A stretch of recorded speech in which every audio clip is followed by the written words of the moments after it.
Hello and welcome to Political Smackdown. We're glad to have you with us. This is our first recording that we've done in January, and in addition to celebrating the new year, we're kicking off the 22nd year of Political Smackdown.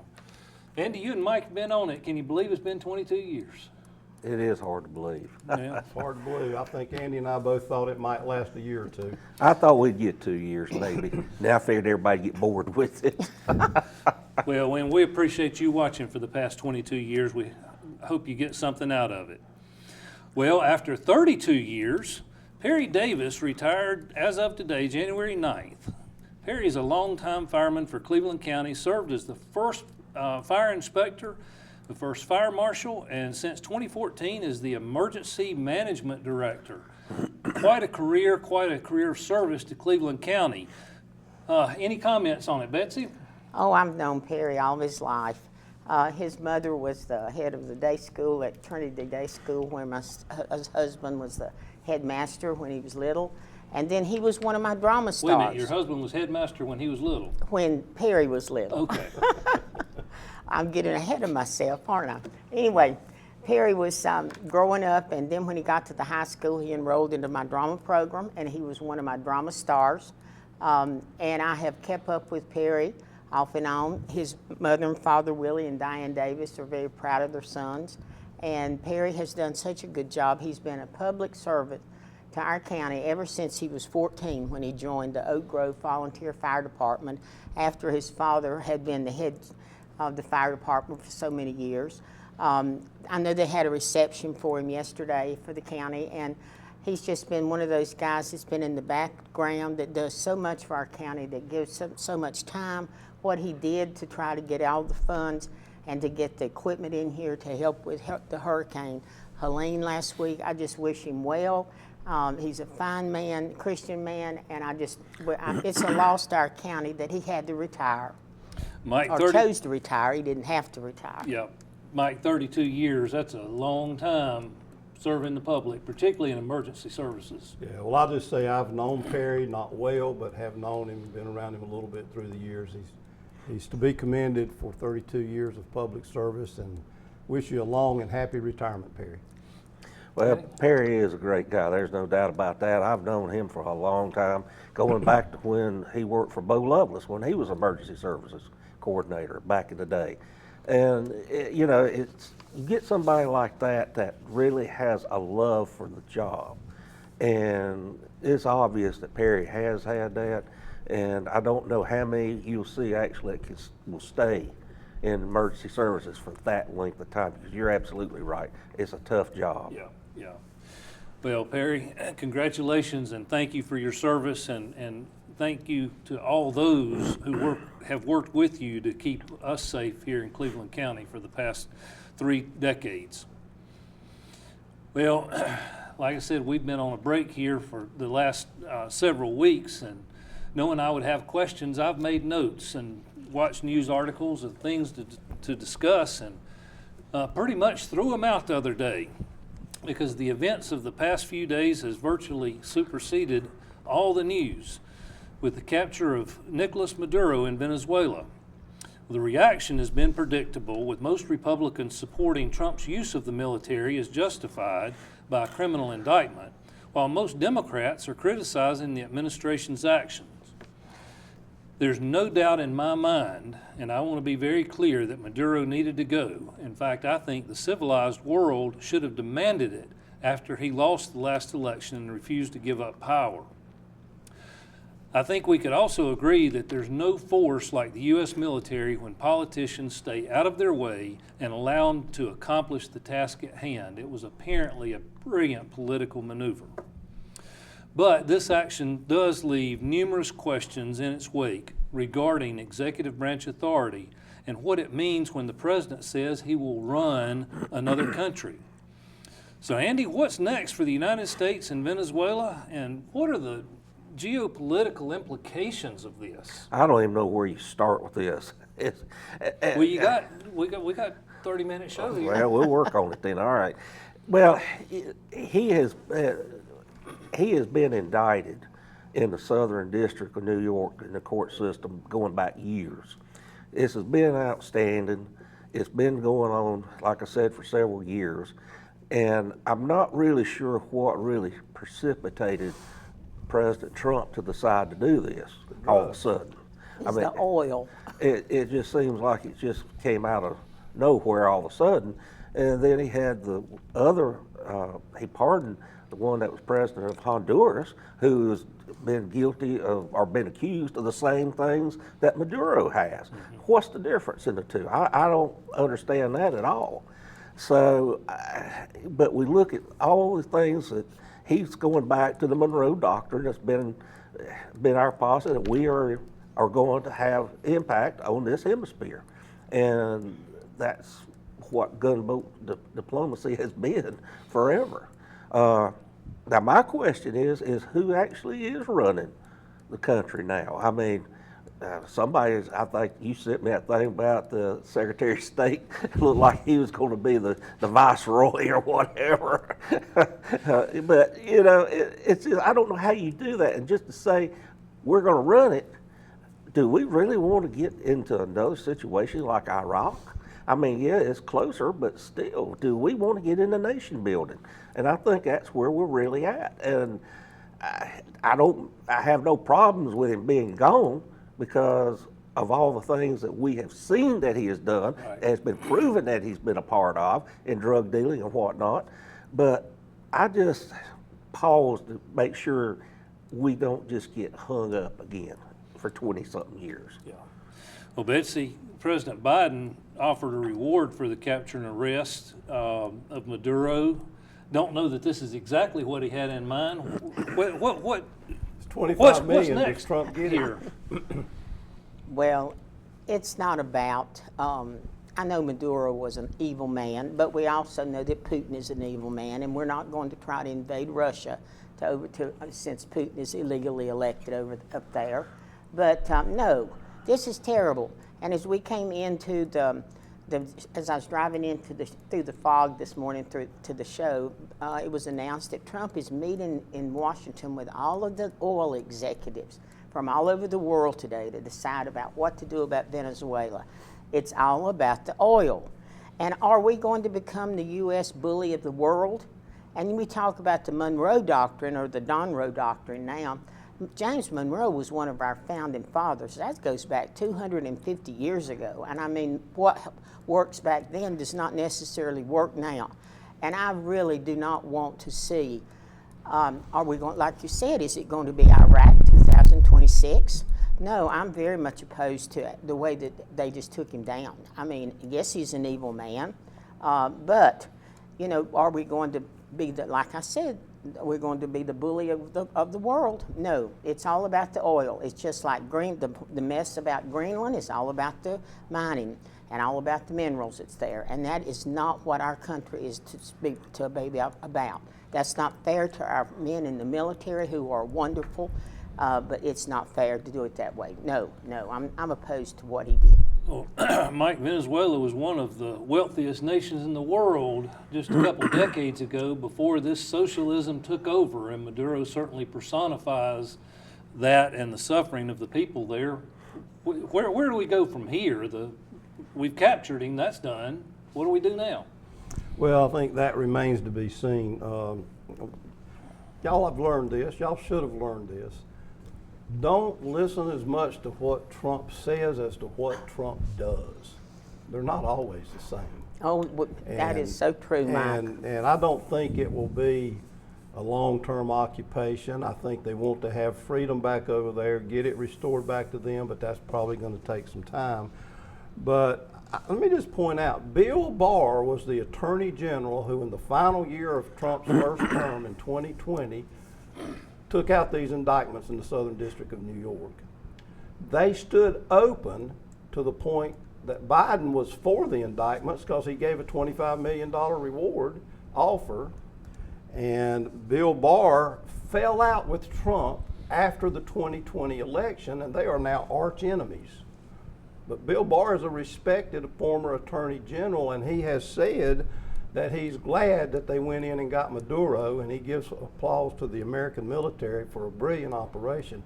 I mean, how do you go in and get him in an armed palace and get him back to the United States in 24 hours and not lose a plane, not lose a man or a woman? Well, that was the thing, Mike. They were so well planned. I mean, they had a CIA team there since August. I don't know how many were in that team, but this has been meticulously planned out. I mean, if they had drones flying out, they did their due diligence, and that's why it was so successful. Well, and I do think that's one of the great lessons of this. You give the military an assignment and you get out of their way and let the military make these decisions. I agree. And before we say, Betsy, it's all about oil, it's also about the massive exportation of drugs destroying lives in the United States. It is also about that. Now, they do have a heck of a supply of oil there. Maybe even more, according to some reports, than Saudi Arabia in the ground. It's a big oil supply.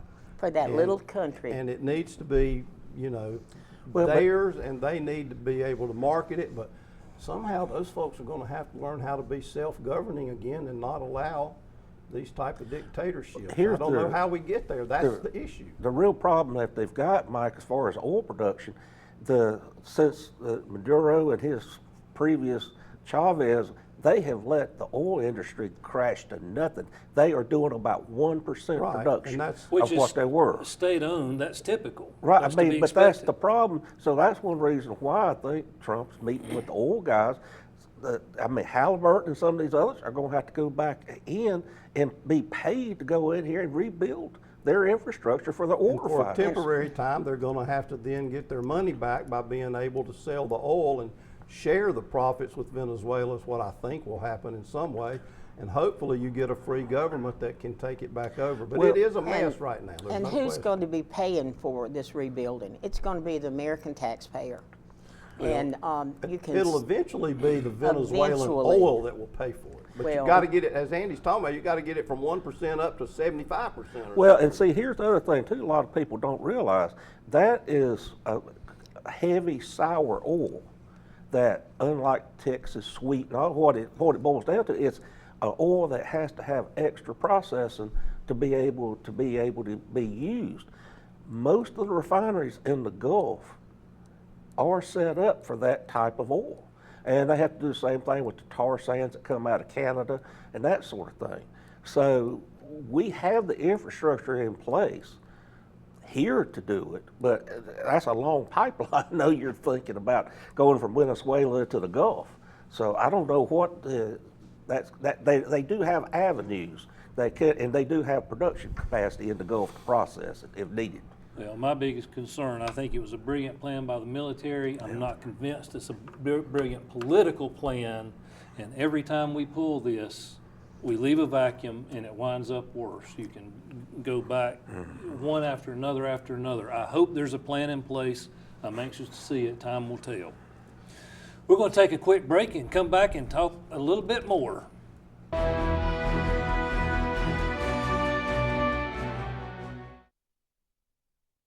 Looking for a smarter start to your future?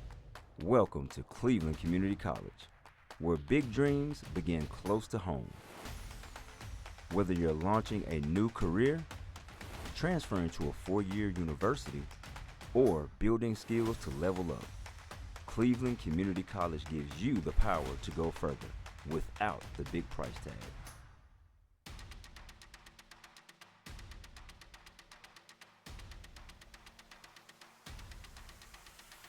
With small class sizes, real-world training, and programs in healthcare, advanced manufacturing, IT, and more. We're here to help you succeed from day one. Affordable, accredited, and all about you. Enroll today and take your next step at Cleveland Community College.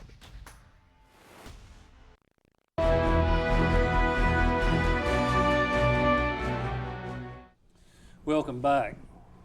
Yeah, the second major story of the past few weeks has been the revelation of widespread fraud in Minnesota, with over $1 billion in mishandled federal funds, largely through Somali-owned child care centers.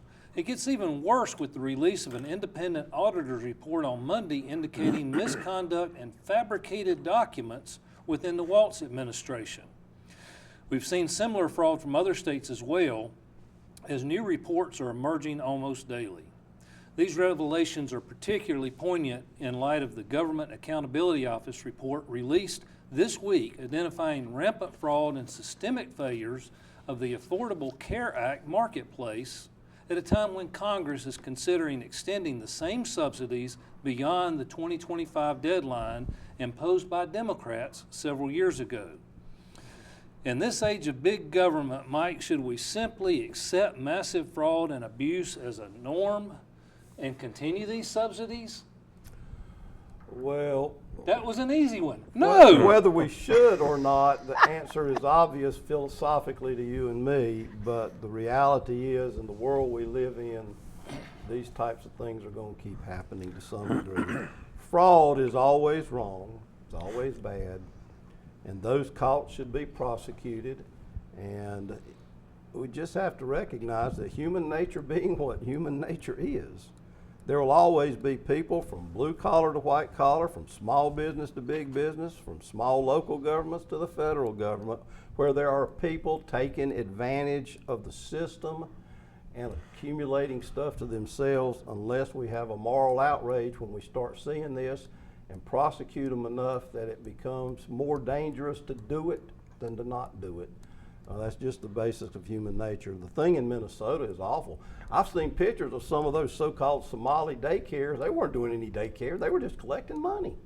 And it's bad and sad. It's caused the governor to say he won't run again, and he's not out of the woods yet as to whether his involvement is in it and all. So it's not a good look.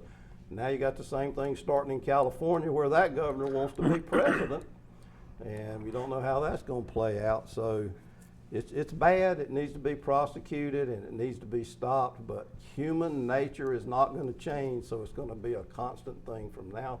As the old saying goes in church, from now to Jesus comes, we're going to have crime. Well, it's certainly without a good sense of what's right and what's wrong. That's right. There's going to be problems. Andy, it's hard to believe this is all centered around former Democrat nominee for vice president. Well, I don't know that it'd be centered around him, but it did happen on his watch. And that's why I think the main reason why he said he will not run again, because he feels like he failed the people. And, you know, the buck stops there, and he accepted that. And I think that's good reason to respect him for at least that he acknowledges the problem, that it was on his watch, and he took a hit over it. And I can't help but respect a man that will do that. But it's like Mike said, there's always somebody trying to game the system. It doesn't matter who it is or what it is. Now, it failed miserably on this one. There was no checks or balances, obviously, that were followed like it should have been. And I think you're going to see more fallout from this. I don't think the governor was involved in it in any way, but his administration just did not do what should have been done. And I'd have to also ask, well, what were the feds doing with all this? Because this was federal money coming through.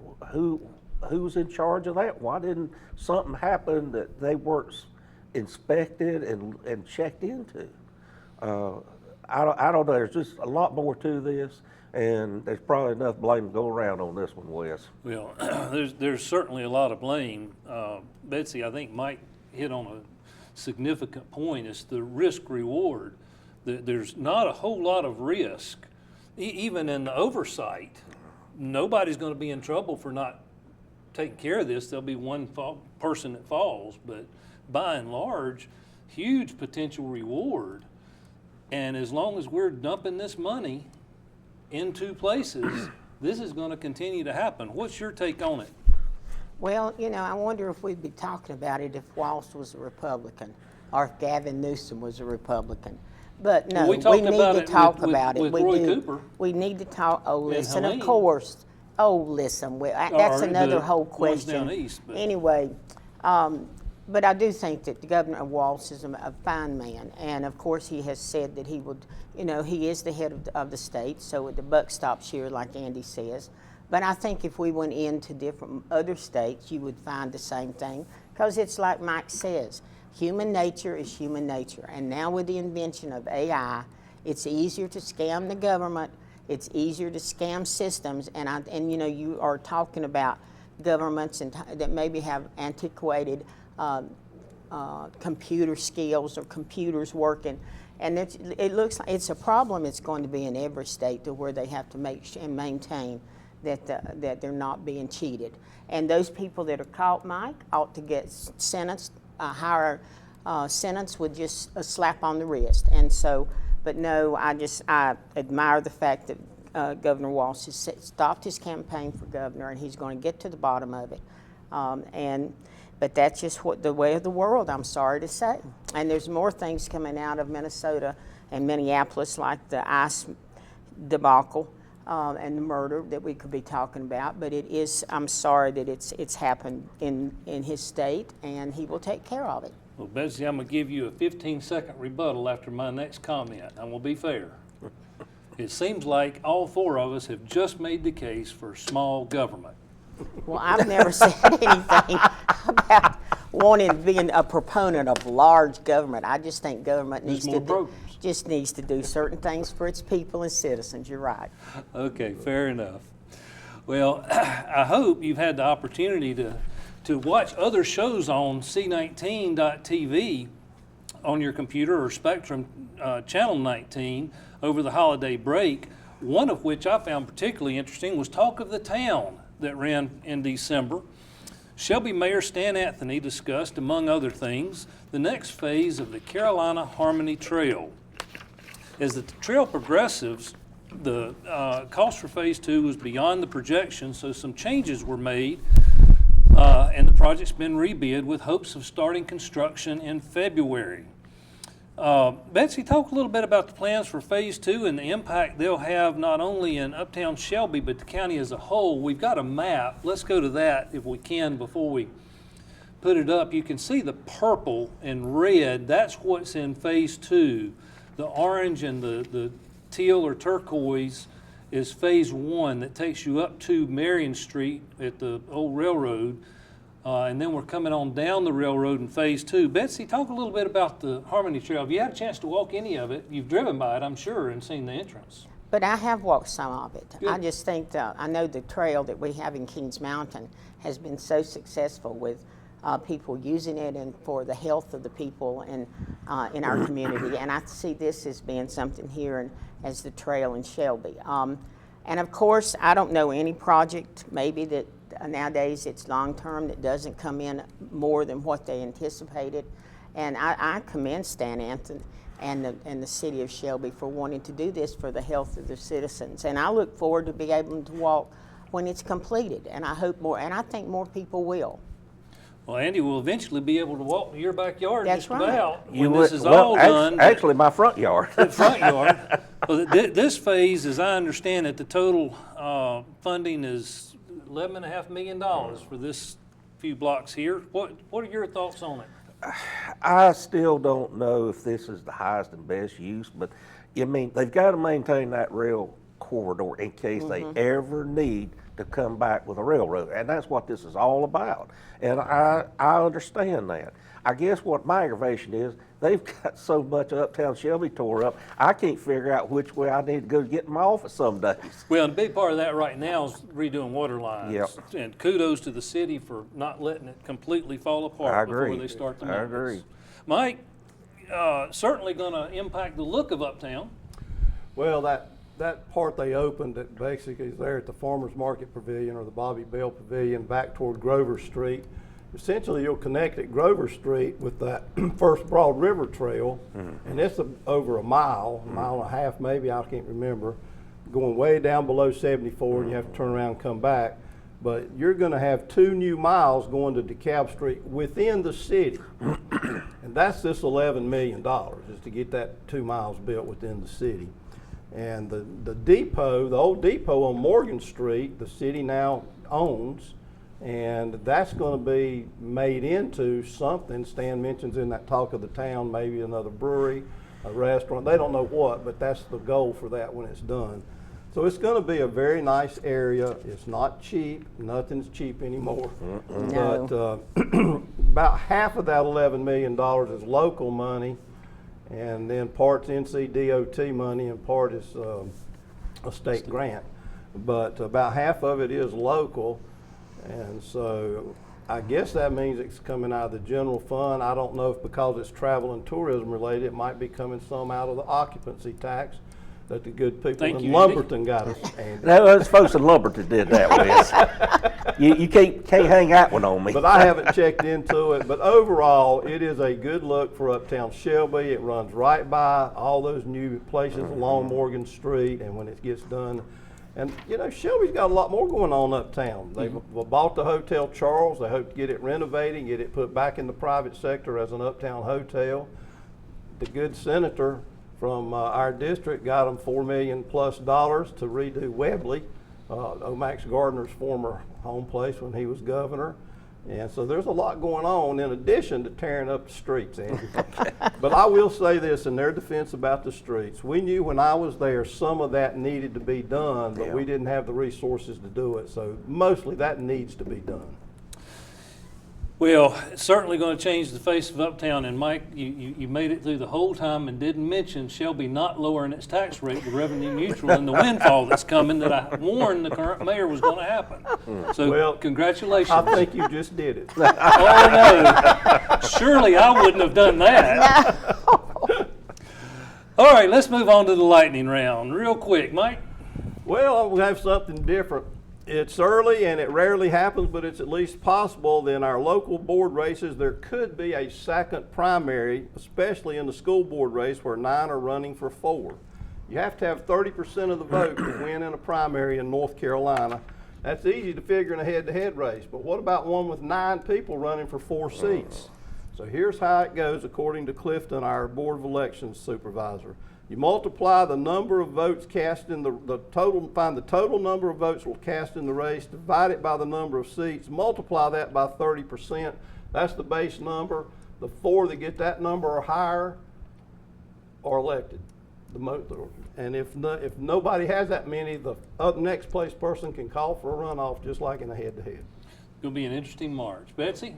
All right, of course, I've been trying to figure out what do I want to talk about today on Lightning Round. And since we hadn't been here, I had several things in mind, but one thing that really stood out, you know that I'm a big proponent of public schools.